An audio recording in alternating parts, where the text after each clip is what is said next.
La France n'a pas dit son dernier mot. Éric Zemmour aux éditions Rubempré, édition créée pour l'occasion. Éric, bonjour. Bonjour. Éric Zemmour, vous avez pris votre décision?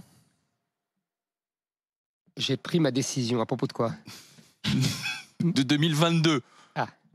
Vous le saurez bien. Quand j'aurai pris ma décision. En moi-même, vous voulez dire? En vous-même.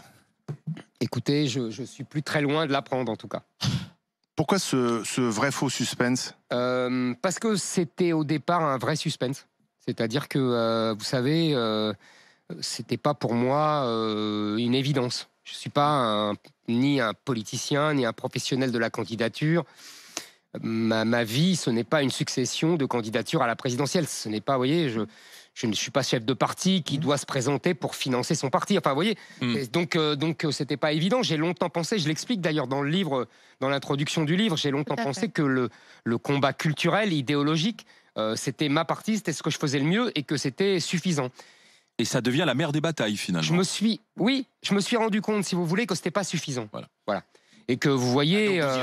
Le simple fait que ça soit pas suffisant, je vais vous donner un seul exemple, c'est que ça fait un mois maintenant, un mois et demi, qu'il y a les rumeurs de ma candidature, et vous avez vu, tous les candidats courent après ce que je dis. C'est très impressionnant, j'ai jamais eu une influence pareille. Donc je me dis que c'était pas... Mais vous dites, donc pour que ça soit clair, vous avez pris votre décision, oui ou non? Non, je n'ai pas pris ma décision. Non, d'accord. Quand je la et quand prendrai, vous dites ça, on doit vous croire. Mais oui, quand je la... Non mais attendez, il est évident que ce qui se passe depuis un mois...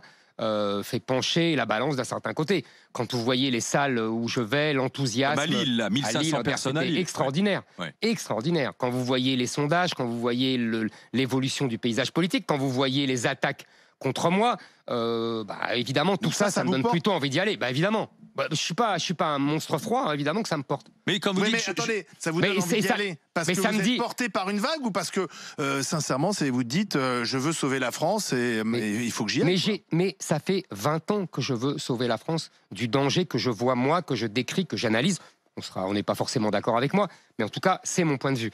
Et je constate que il y a derrière moi des millions de gens qui pensent comme moi et qui me disent allez-y, vous savez, vous devriez venir dans les salles où je vais. Je passe après en 3 heures, je vous assure, 3 heures pour dédicacer mon livre. Les gens, vous devriez vous mettre à côté et écouter ce que me disent les gens. Ne nous abandonnez pas, sauvez-nous. Sans vous, on est perdu. Vous êtes le dernier à pouvoir nous sauver. Les gens sont désespérés. Ils font le même diagnostic que moi. Ils refusent. Oui, ceux qui viennent vous voir, c'est logique. Mais évidemment. Mais je ne dis pas que... C'est pour ça que j'ai précisé.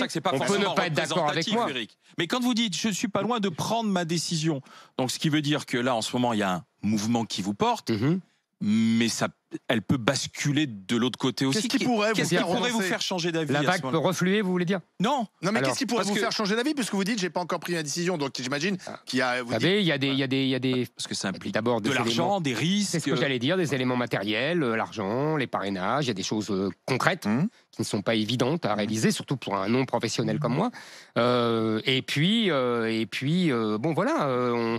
On peut effectivement, je pense que je choisirai mon moment. Je ne vais pas étaler mes états d'âme là devant les gens, ça ne les intéresse pas, ils ont bien raison.